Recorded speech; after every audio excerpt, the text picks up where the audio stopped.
बिस्मिल्लाहिर्रहमानिर्रहीम। लाखों करोड़ों दुरूदो सलाम मोहम्मद मुस्तफ़ा सल्लल्लाहु अलैहि वसल्लम और आले मोहम्मद पर। मैं हूँ उमर दराज गोंदल।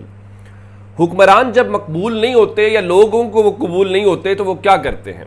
वो डंडे के ज़ोर के ऊपर वो मुख्तलिफ तरीक़ों से लोगों को कहते हैं हमारी इज्जत करो, लोगों को डरा के रखते हैं, जिस तरह से डिक्टेटरशिप में होता है, जैसे बादशाहत के अंदर होता है। अब मैं आपको बताना ये चाहता हूं कि रात के अंधेरे में एक तमाशा लगाया गया है, लेकिन उस तमाशे के जो किरदार हैं वो भी मैं आपके सामने रखना चाहता हूं। अब जानते हैं, चंद रोज पहले पंजाब असेंबली ने एक हतके इज्जत का बिल मंजूर किया था और उस हतके इज्जत बिल के ऊपर बहुत ज्यादा बहस हुई। जो सहाफती तंजीमें हैं वो भी उसको कबूल नहीं कर रही, हत्ता के कोई सोसाइटी का जो सेगमेंट है वो उसको मानने को तैयार नहीं है। सबको पता है कि ये बिल्कुल आवाज़ों को चुप कराने वाली बात है। और उसमें होगा क्या जी, आप पे मेरे पे किसी पे इल्ज़ाम लगेगा जी इन्होंने हमारी तौहीन या तजलील की है, तज़हीक की है, तो जी मैं 30 लाख रुपए पहले टेबल पे रखूं, उसके बाद केस चलेगा, उसके बाद डिसाइड होगा क्या हुआ कि नहीं हुआ। सो 30 लाख पहले दो। और इसके ऊपर मरीम नवाज अच्छी खासी टची हैं और शायद इसीलिए इतनी जल्दी ये सब कुछ किया गया। अब ये बिल पास हो गया तो एक तो पाकिस्तान पीपल्स पार्टी के लोग वहां मौजूद थे। पाकिस्तान पीपल्स पार्टी ने जब देखा कि मीडिया इसके ऊपर शोर मचा रहा है, लोग शोर मचा रहे हैं कि ये आप क्या कर रहे हैं, तो पीपल्स पार्टी हमेशा बिल्कुल और तरह की पॉलिटिक्स करती है। एक उसकी वो पॉलिटिक्स है जो वो तकरीरों में करती है, एक वो ग्राउंड के ऊपर करती है जो हकीकी है। मसलन सिंध के अंदर जो सबसे बुरा हाल किसी सूबे में सहाफ़ियों का है वो सिंध का है, लेकिन पीपल्स पार्टी की आप बात सुनेंगे तो वो आपको यही कहेंगे कि शायद जनाब वो तो जमहूरियत के, इंसानी हुकूक के, आज़ादी इजहार राय के अलंबरदार है।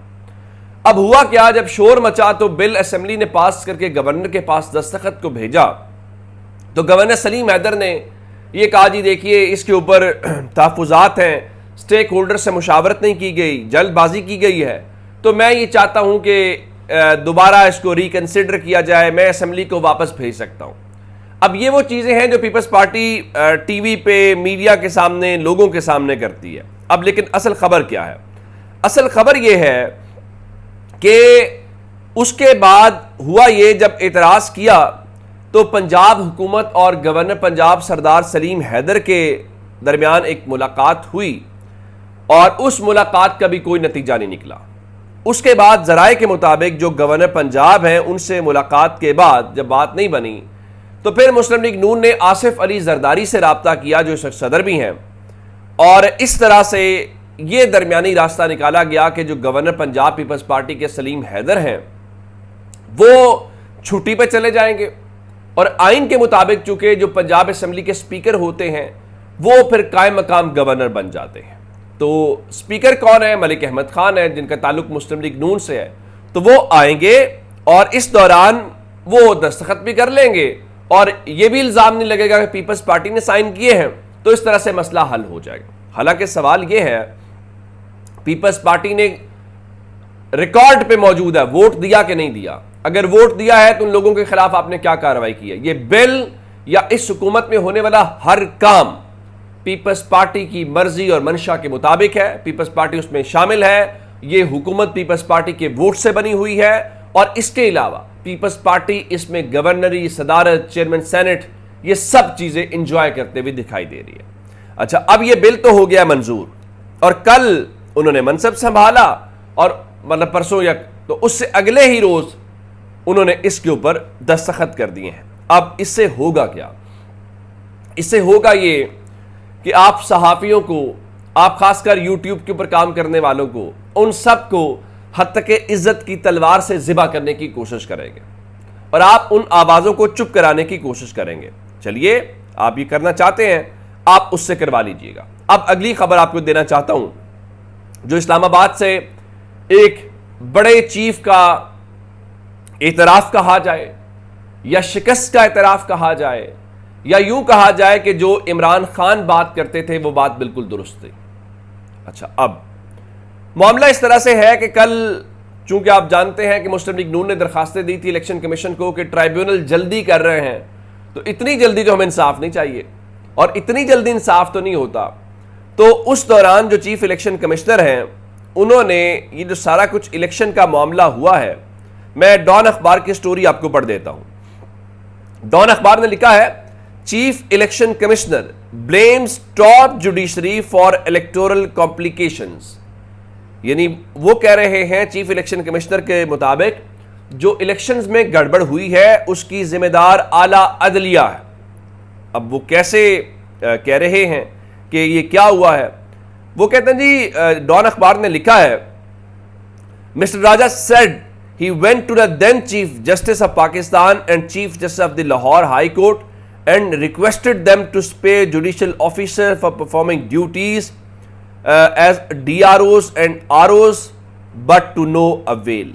उनके मुताबिक वो उस वक्त के चीफ जस्टिस और chief justice Lahore high court के पास गए थे कि आप हमें ऑफिसर्स दे दें और हम जो है वो DROs और ROs के तौर पे उनको कर पाएं।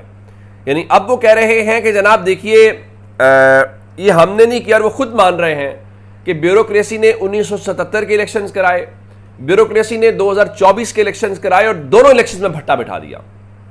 यानी ब्यूरोक्रेसी में हम जो अपनी टॉप लॉट निकालते हैं मुल्क में से मुकाबले का इम्तिहान दे के, तो पता चलता है ये हमारे माशरे के ज़हीन तरीन अफराद हैं। जब वो ज़हीन तरीन अफराद आते हैं, जब जब जिस जिस काम में उन्होंने हाथ डाला है, आप देख लीजिए, अब वो कहेंगे जी हमारे ऊपर से प्रेशर था। तो यही तो तारीख, आप भी तो नौकरी का वो करते हैं ना, आप भी तो स्टैंड नहीं लेते। फिर चीफ इलेक्शन कमिश्नर को बताए ना कि पिंडी के जो कमिश्नर थे वो कहाँ पे गए चट्टा साहब, फिर वो जो बात कर रहे थे क्या वो बात दुरुस्त है? अब आप ये बातें कर रहे हैं। तो इस पे एक मिसाल है, आपको याद है जस्टिस बाकर नजफी साहब ने ROs वाला मामला उठाया था, उसके बाद चीफ जस्टिस काजी फायज ईसा साहब ने रात को अदालत लगाई थी और कहा था कि ये ब्यूरोक्रेसी के जो ROs हैं ये हीरे हैं, ये नगीने हैं, यही काम चलाएंगे। सवाल ये पैदा होता है कि क्या अदालत के रूबरू चीफ इलेक्शन कमिश्नर ने कहा था कि हम नहीं करवाना चाहते इन ब्यूरोक्रेसी से इलेक्शन, हमें ROs वही चाहिए जुडिशरी से, या अब आपने जो कालक मली है उस कालक को आप जस्टिफिकेशन देना चाहते हैं? अब इमरान खान को और क्या चाहिए? इमरान खान तो पहले दिन से कह रहे हैं कि ये इलेक्शन रिग्ड इलेक्शन था, ये इलेक्शन फिक्स्ड इलेक्शन था, और ये इलेक्शन जो है, और वो सिकंदर सुल्तान राजा साहब के किरदार के ऊपर सवाल है कि सिकंदर सुल्तान राजा साहब जो है वो किसी की बी टीम के तौर के ऊपर काम कर रहे हैं। और उनका तर्ज अमल भी देखिए ना, आप तहरीक इंसाफ के इंट्रा पार्टी इलेक्शंस को कैसे देखते हैं? आप नवाज शरीफ के बिला मुकाबला होने के ऊपर सवाल क्यों नहीं करते? आप जो है वो तहरीक इंसाफ की दरखास्तों को तो डीलिस्ट करते रहते हैं, और आप मुस्लिम लीग नून की दरखास्तें अगले ही दिन समाअत के लिए मुकर्रर करते हैं। तो आपके ऊपर सवालिया निशान तो हैं, आप बिल्कुल भी कोई काबिल तारीफ किरदार जो है वो आपका नहीं है। और फिर चलें, आप छोड़ देते हैं इस बात को कि ROs थे या वो जुडिशरी से थे या ब्यूरोक्रेसी से थे। सवाल ये पैदा होता है जब उस वक्त की एक सियासी जमात को ज़िबा किया जा रहा था और तमाम तर इख्तियारात आइन के आर्टिकल 220 के तहत आपके पास थे, तो आपने क्या लेवल प्लेइंग फील्ड दी? क्या आपने उस सियासी जमात का सियासी कत्ल रोका, या आपने उस वक्त भरपूर मौका फराहम किया और उस वक्त के जो ताकतवर हल्के थे, जो उनके मफादात थे, आपने उनका तहफ़्फ़ुज़ किया? क्या आपने तहरीक इंसाफ को जलसा करने की इजाज़त दी या आपने उसमें मुदाखलत की? क्या उनके लोगों के साथ जो कुछ हुआ आपने उसके ऊपर कुछ किया? तो आप तारीख में एक बदतरीन किरदार के साथ याद रखे जाएंगे कि आपने पाकिस्तान के लोगों का जब मैंडेट चुराया जा रहा था, जब पाकिस्तान के लोगों का मैंडेट तब्दील किया जा रहा था, तो आप तारीख के किस समत में खड़े थे, ये वक्त जो है वो आपको बताएगा। अच्छा, एक दो चार और ख़बरें हैं। एक तो कौमी असम्बली से खबर है। कौमी असम्बली में इससे पहले पाकिस्तान तहरीक इंसाफ ने ज़ैन कुरैशी जो हैं, जो शाह महमूद कुरैशी के साहबजादे हैं, उनको पार्लिमानी लीडर नामज़द किया था। लेकिन अब बताया गया है कि इमरान खान ने जो जरताज गुल है पाकिस्तान तहरीक इंसाफ की, उनको पार्लिमानी लीडर के तौर के ऊपर नामज़द कर दिया है। 4 नाम बुनियादी तौर पे तजवीज़ किए गए थे। जरताज गुल का नाम था, साहबजादा महबूब सुल्तान का नाम था, ज़ैन कुरैशी का नाम था और अहमद चट्टा का नाम था।